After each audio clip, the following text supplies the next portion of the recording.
Hello, my name is Larissa. I come from Venezuela, and in Venezuela, when I was a kid, when I was in middle school, I had a teacher who told us a story. And I don't know if the story is true or not, but it's a really good story to illustrate something else. So the story goes something like this. In Venezuela, about 100 years ago, we didn't produce butter locally. The butter was imported from Holland and was distributed and sold, and people loved it. And at some point, there was a company that decided to start producing the butter locally. And they followed the same recipe that they were using in Holland, simple recipe to make butter. And they started selling it, hoping that people were gonna like it as well. And the response they got from the public was that the butter was boring. They said that there was some special ingredient missing. In French, it's called the c'est pas quoi. They said, I don't know what it is. There's something special that the locally produced butter doesn't have. And the people from the local company, they were like, what are we doing wrong? And they started analyzing step by step the production and distribution of the imported butter. And they realized this. Like I said, the butter came from Holland, and it was 100 years ago, so it means it came in ships. So that took a while. Then the containers had to wait for a while in the docks and the piers for paperwork and customs and all that. Then, by the time the butter was distributed, it was on the shelves, and by the time people bought and ate the butter, what they realized was that what people were eating was rancid butter. The butter was bad, basically, it was spoiled. But that's all they knew. They liked it, that's the flavor that they got used to. And what happened was that the local company, they had to invest a lot of time and money and energy in marketing, trying to educate the people of Venezuela, to teach them, basically, to tell them, by the way, the butter that you have been eating is actually rancid, it's bad. And this butter that you think it's boring, it's actually the healthy stuff for you, and the other stuff is bad. It took a while, and it took a while also for people to retrain their taste buds to equate what they thought was boring with healthy. It took a while.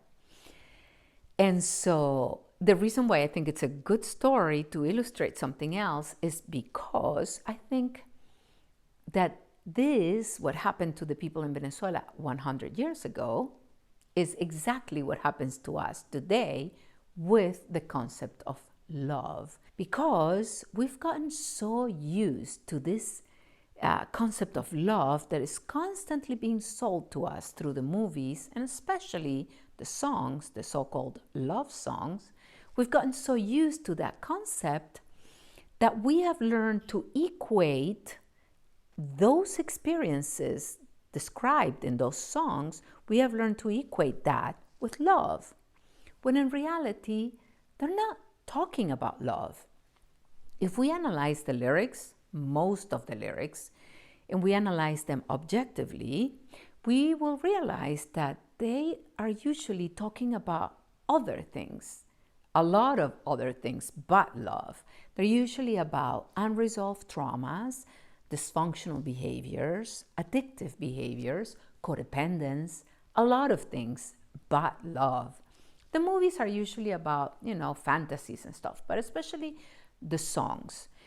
And if we really analyze them even more objectively, we will realize that those lyrics sound a lot like a patient's intake for either a psychological or a psychiatric condition, or even a physical condition. Because some of the lyrics they talk about, I'm losing my mind, I'm going crazy, I don't want to live. That's like, wait, that sounds a lot like a psychiatric condition.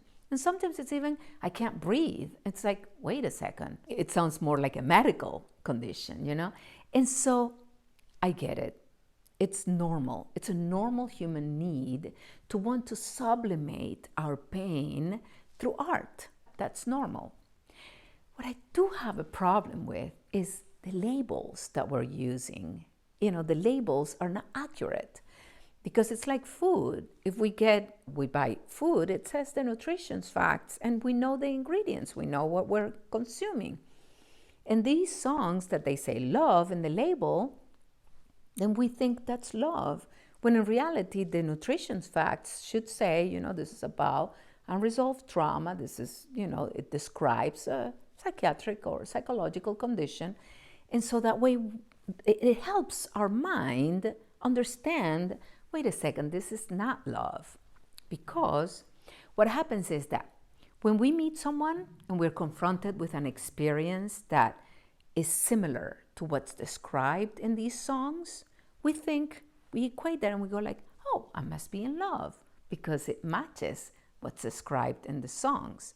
Whereas if we knew, oh, wait a second, it's similar to these songs and these songs say this is about dysfunctional behavior, unresolved traumas, then the people that experience those feelings when they meet someone, they would know, oh, this is a condition, perhaps a medical condition.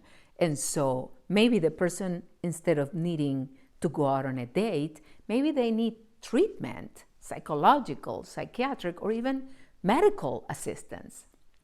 So that's why the labels are so important. So it helps the mind understand, wait a second, no, this is not love, this is a condition. These are symptoms of a medical condition, a psychological condition, and it would help us.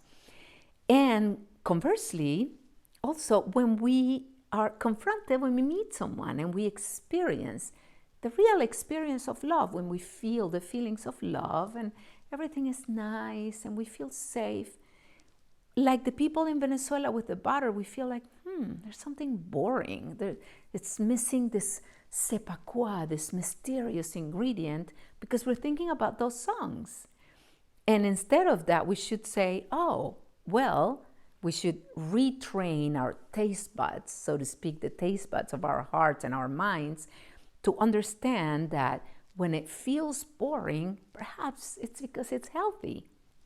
And so we should re-educate the public and ourselves to say, oh, it feels boring? Well, it's because I've been conditioned to dysfunction. And when it feels boring, it may mean that it's beautiful and it's healthy. And like I said before, same thing, when we are confronted with the dysfunctional thing, we can know, oh, this isn't love. This is actually spoiled love or rancid romance.